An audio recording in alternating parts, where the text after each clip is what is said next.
জুলাই কিসের কিসের জুলাই জুলাই যুদ্ধা জুলাই যুদ্ধা না, এটা জুলাই সন্ত্রাসী না। এই জুলাইয়ের একটা পুঁজি করে লইছে বাটপাড়ের বাচ্চারা। গাড়ি বাড়ির মালিক হয়েছে, এই সিকেন্সে গাড়ি গেছে, গাড়ি পাশা দিয়ে ঢুকাই দেবে বাংলাদেশের পাবলিকে সময়ের মতো, সময়ের অপেক্ষা। এই এনসিপি মলম পার্টিরা যে সুখ করতেছে না, এটা ক্ষণিকের সুখ, ক্ষণিকের সুখ চিরস্থল থাকে না। শেখ হাসিনাকে দেশে ফিরিয়ে আনা এবং আওয়ামী লীগের ভবিষ্যৎ রাজনীতি নিয়ে সারা দেশে চলছে নানা জল্পনা কল্পনা।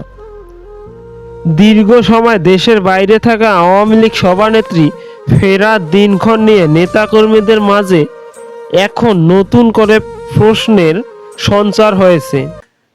কিন্তু কি বলছে তারা, আজকের প্রতিবেদনে বিস্তারিত জানব।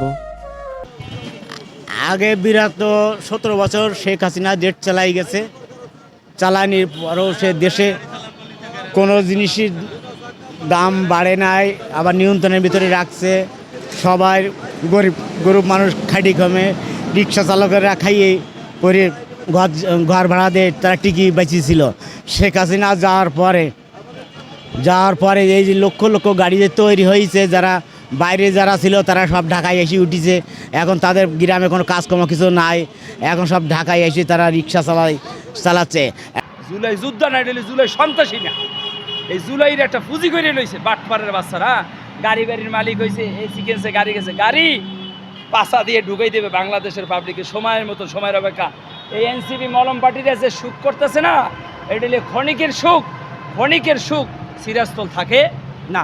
ধন্যবাদ। আর এই যে বাংলাদেশে যে 4টি দল ছিল, জামাত, বিএনপি, জাতীয় পার্টি, আওয়ামী লীগ, যে 2 দল যে চলে গেল, আর 2 দল যে নির্বাচন করতে পারলো, যে বাংলাদেশের 4টি দল, বাংলাদেশের সবথেকে বড় দল হলো আওয়ামী লীগ। আওয়ামী লীগ সরকার এবছর নির্বাচন করতে পারলো না। সামনের বার যদি নির্বাচন যদি না আসতে পারে, আমার দেশে তো উন্নয়ন হবে না, দেশের ক্ষতি হবে, দেশের ক্ষয়ক্ষতি হবে।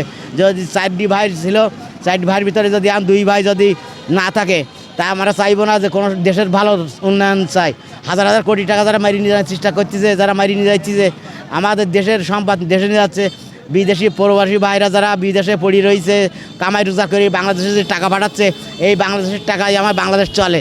বিদেশের তো যারা টাকা পাঠায় দেয়, এই টাকায় আমার বাংলাদেশ অর্ধেক বাংলাদেশের টাকায় মানুষ আমাদের চলতেছে।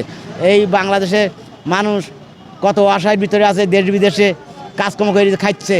তা এর জন্য যদি বাংলাদেশ সরকার যদি এখন তারেক রহমান আইছে, যদি বাংলাদেশ যদি তেমন ভালো ভালো জিনিস, ফ্যাক্টরি হোক, মিল কারখানা, আগে জুট মিল ছিল, তারপর কত কিছু মিল ছিল, এই মিলগুলো যদি চালু করে, কত মিলগুলো সব বন্ধ হয়ে রয়েছে, এই মিলগুলো চালু করলে তাহলে মানুষগুলো আর বেকার থাকে না।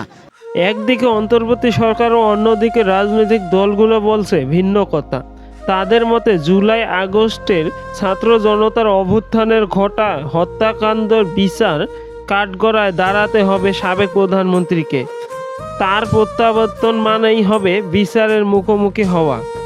আন্তর্জাতিক অপরাধ ট্রাইব্যুনালে ইতিমধ্যে তার বিরুদ্ধে গ্রেপ্তারি পরোয়ানা জারি করা হয়েছে। সব মিলিয়ে শেখ হাসিনা দেশে ফেরা এখন কেবল সময়ের ব্যাপার নাকি নিছক রাজনৈতিক কৌশল, তা নিয়েই চলছে বিশ্লেষণ। তবে নেতাকর্মীদের মধ্যে আশার আলো থাকলেও বাস্তব রাজনৈতিক পরিস্থিতি কোন দিকে মোড় নেয় তা এখন দেখার বিষয়। জুলাই কিসের জুলাই জুলাই যুদ্ধা জুলাই যুদ্ধা না, এটা জুলাই সন্ত্রাসী না। এই জুলাইয়ের একটা পুঁজি করে লইছে বাটপাড়ের বাচ্চারা। গাড়ি বাড়ির মালিক হয়েছে, এই সিকেন্সে গাড়ি গেছে, গাড়ি পাশা দিয়ে ঢুকাই দেবে বাংলাদেশের পাবলিকে সময়ের মতো, সময়ের অপেক্ষা। এই এনসিপি মলম পার্টিরা যে সুখ করতেছে না, এটা ক্ষণিকের সুখ, ক্ষণিকের সুখ চিরস্থল থাকে না। ধন্যবাদ।